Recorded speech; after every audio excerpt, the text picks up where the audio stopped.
बच्चों हम लोग क्लास 11 की मैथ्स की पढ़ाई चैप्टर सेट्स से शुरू करेंगे। इसके बारे में शायद आपने पिछले क्लासेस में पढ़ा होगा, सेट्स जिसको कि हिंदी में कहते हैं समुच्चय। So what is set? Concept of set is a very fundamental part of the mathematics. It is used almost for every branch of the mathematics. And see children, what is set? Set is a collection of well-defined object. Now you see well-defined means I can give you some examples of this. ये जो समुच्चय क्या होता है? Objects मतलब कि वस्तुओं को, उन ऐसी वस्तुओं का समूह या ग्रुप है जिनको हम अच्छे से डिफाइन कर सकें. Some examples are given. For example, odd natural numbers less than 10. Natural numbers कौन से होते हैं? जो 1, 2, 3, 4 होते हैं, प्राकृतिक संख्याएं. And when we talk about odd natural numbers, it means 1, 3, 5 and so on. So we have to take numbers less than 10 as well as they are odd. So it is notated by the capital letter. Name of the set. Suppose I give name as A. Capital A is the name of the set. So odd natural numbers less than 10 means first odd number for natural number is 1, then 3, 5, 7 and 9. So this is an example of set A. Similarly other examples, the rivers of India. India में कितने reverse हैं हम लोग उनके name बता सकते हैं. Similarly various kinds of triangles.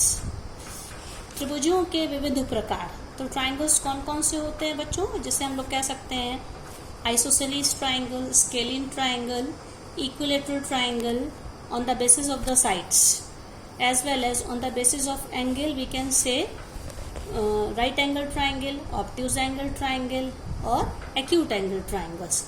तो इस तरह से हम जिन चीज़ों के बारे में बता सकें कि उसके अंदर उस ग्रुप में हम किसको किसको रख सकते हैं, इसको हम कहते हैं set.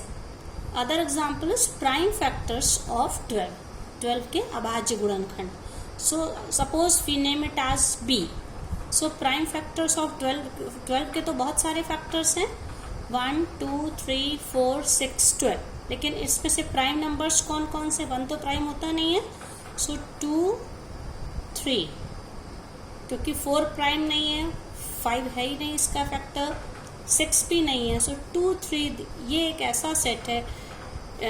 It gives us knowledge of the prime factors of 12. Now in maths some symbols we use for set. One more thing children, as I said to you, set is a collection of well defined object. Every collection is not a set.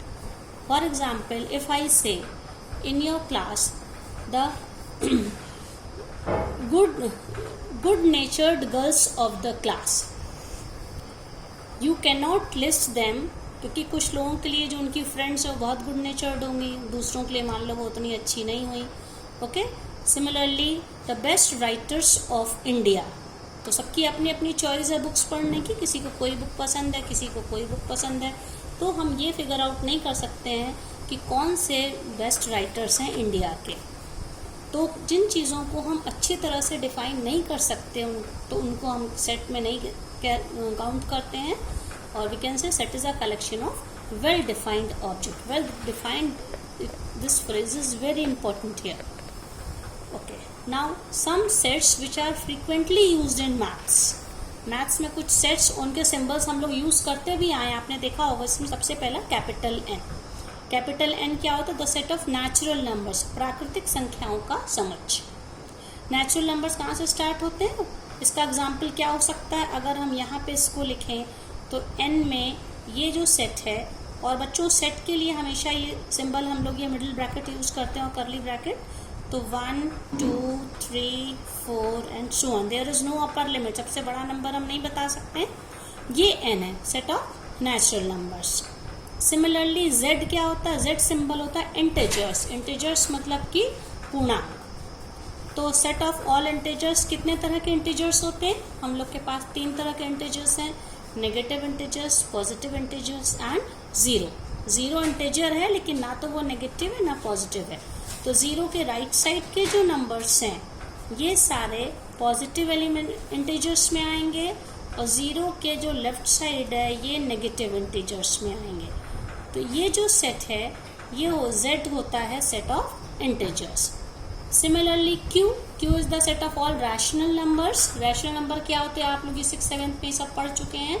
Rational numbers are those number which can be represented as P upon Q where P and Q both are integers and Q और denominator is not equal to 0।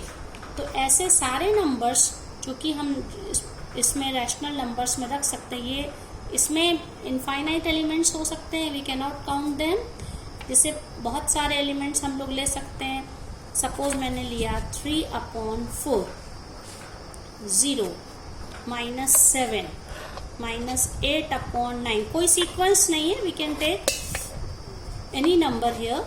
So these are the examples of rational numbers, क्योंकि इसमें numerator और denominator दोनों integer या पूर्णांक है और denominator को 0 नहीं होना चाहिए। Okay, then next is are the set of real numbers. Real numbers को क्या कहते हैं? वास्तविक संख्याएं, जिसका डिटेल अभी हम लोग पढ़ेंगे। जितने भी ये नंबर्स हैं, capital N that is natural number, integer, rational number, ये सब के सब रियल नंबर्स हैं। Numbers which are not real they are known as imaginary numbers, या इनको हम लोग क्या कहते हैं? काल्पनिक संख्याएं। ठीक है, तो सेट ऑफ रियल नंबर्स में वो सारी नंबर्स आएंगे जो पॉसिबल नंबर हैं। अब इसके बाद Z हम पहले ही बता चुके हैं बच्चों, this is set of all integers. Z+ में सिर्फ कौन से नंबर्स आएंगे? Only positive integers. Positive integers हैं तो वो कहाँ से शुरू होंगे? +1, +2, +3 and so on. No sign means plus sign. इसी तरह से Q+ में कौन से नंबर्स आएंगे? Set of all positive rational numbers. ये आप अपने मन से एग्जाम्पल्स ले सकते हैं। R+ denote the set of positive real numbers. तो क्योंकि ये सिंबल अब हम लोग अब चैप्टर्स में, अलग डिफरेंट चैप्टर्स में, स्पेशली सेट में बार बार यूज करेंगे, तो इन सिंबल की मीनिंग आपको पता होनी चाहिए। अब बच्चों सेट्स के उसमें हम लोगों को कुछ चीज़ों को हमें ध्यान रखना होगा। जैसे कि जब मैंने यहाँ पे मान लीजिए लिखा, ये है सेट का सिंबल कैपिटल A। सेट को हमेशा सेट का नेम अल्फ़ाबेट के कैपिटल लेटर से होता है, और इसके अंदर जो होते हैं, जैसे मैंने मान लीजिए लिख दिया यहाँ पे 1, 2, 3, 4, ये लिख दिया। कभी कभी हम नंबर्स लिखते हैं, कभी कभी हम अगर जब लेटर्स यूज़ करते हैं तो वो स्मॉल अल्फ़ाबेट के लेटर्स होते हैं, अल्फ़ाबेट के स्मॉल लेटर्स होते हैं। That is suppose A, B, C, D, E, इस तरह से। तो इसमें ये जो ब्रैकेट के अंदर कॉमा लगा के लिखे हैं, इनको हम कहते हैं, ये तो नेम ऑफ द सेट हो गया A क्या, we can name it as B suppose, both are different sets. Now so इसको हम कहेंगे ऑब्जेक्ट्स, एलिमेंट्स, मेंबर्स, या हिंदी में अवयव। ये A के ऑब्जेक्ट्स हैं 1, 2, 3 एंड 4, और ये और इनकी देखिए, अगर इनको हम लेटर्स में लिखते हैं तो अल्फ़ाबेट के स्मॉल लेटर्स होते हैं, कैपिटल लेटर में सेट का नेम होता है, स्मॉल लेटर्स में इसके एलिमेंट्स होते हैं। और इसके बाद दो तरह के सेट्स होते हैं। सेट्स होते हैं, we can define set in 2 ways. उनको दो तरह से हम रिप्रेजेंट कर सकते हैं। पहला होता है रोस्टर और टेबुलर फॉर्म।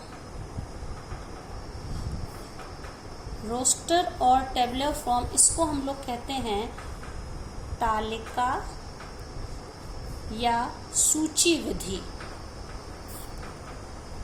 लिस्ट बनाते हैं, इसकी हम लोग लिस्टिंग करते हैं, तो इसको क्या कहेंगे? टेबुलर फॉर्म और सूची विधि। और दूसरा होता है set builder method. Set builder method, इसको कहते हैं हम लोग नियम विधि। अब दोनों तरह से किसी भी सेट को हम लिख सकते हैं, और डिपेंड करता है कि हमारा सेट किस तरह का है। तो अब इसमें रोस्टर या टेबुलर फॉर्म में क्या हम लोग करते हैं, जैसे मान लीजिए मैंने कोई भी सेट लिखा V कैपिटल V सेट है। सपोज मैंने कहा vowels of the English alphabet. तो इसके एलिमेंट्स कौन कौन, एक तो ये ब्रैकेट ये वाला यूज होगा, करली ब्रैकेट यूज होगा, सपोज AEIOU। तो ये कौन सा मेथड हो गया बच्चों, रोस्टर या टेबुलर फॉर्म, इस तरह से हम इसको लिखेंगे। और दूसरा है, इसको हमने जब ऐसे लिखा है इसे हम लोग रोस्टर फॉर्म कहेंगे। और दूसरा जो मेथड है सेट बिल्डर मेथड, उसमें लिखने का क्या तरीका होता है कि हम उसमें लिस्ट नहीं बनाते हैं, इस तरह से हम लोग कॉमा लगा के नहीं लिखते हैं, उसको थोड़ा सा स्टेटमेंट फॉर्म में लिखना होता है। जैसे हमने इसी को सेम लिखा, अब यहाँ पे ये जो एलिमेंट्स अलग अलग हैं, ये मान लीजिए ये x की डिफरेंट वैल्यूज हैं, x हमारा अजम्पशन है एक अननोन के लिए, x is such that x is a vowel in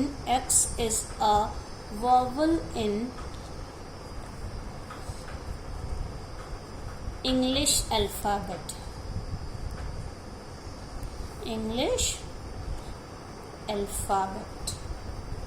तो देखिए वही चीज है लेकिन लिखने का तरीका बदल गया।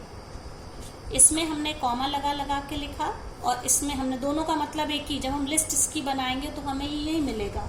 और एक और बात बच्चों होती है, ये जो एलिमेंट्स होते हैं हमने बताया था, इनको हम ऑब्जेक्ट्स बोलें, एलिमेंट्स बोलें या मेंबर बोलें, इसके लिए हम सिंबल, जैसे मान लीजिए हमने इसे वी के लिए लिखा तो ए वी का मेंबर है, इसका मतलब small a belongs to v।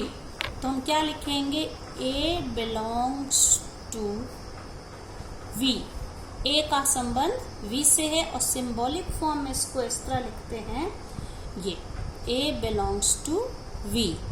ये जो सिंबल है ये एक ग्रीक सिंबल होता है जिसको कहते हैं एप्सिलॉन। इस सिंबल का क्या मतलब होता है, इसको हम बोलते हैं एप्सिलॉन। इसका मतलब होता है A बिलोंग्स टू V। अब क्योंकि A इसके अंदर, इसी तरह हम लिख सकते हैं I बिलोंग्स टू V। अब जो इसके अंदर नहीं है, मान लीजिए मैंने लिख दिया C यहाँ पे कहीं है, C नहीं है, तो इसी को हम ऐसे काट देंगे, C does not belong to V। जो इससे रिलेटेड नहीं है उसके लिए सिंबल होगा और इसको हम बोलेंगे बिलोंग्स टू या A। और हिंदी में इसको क्या कहते हैं, ए अवयव है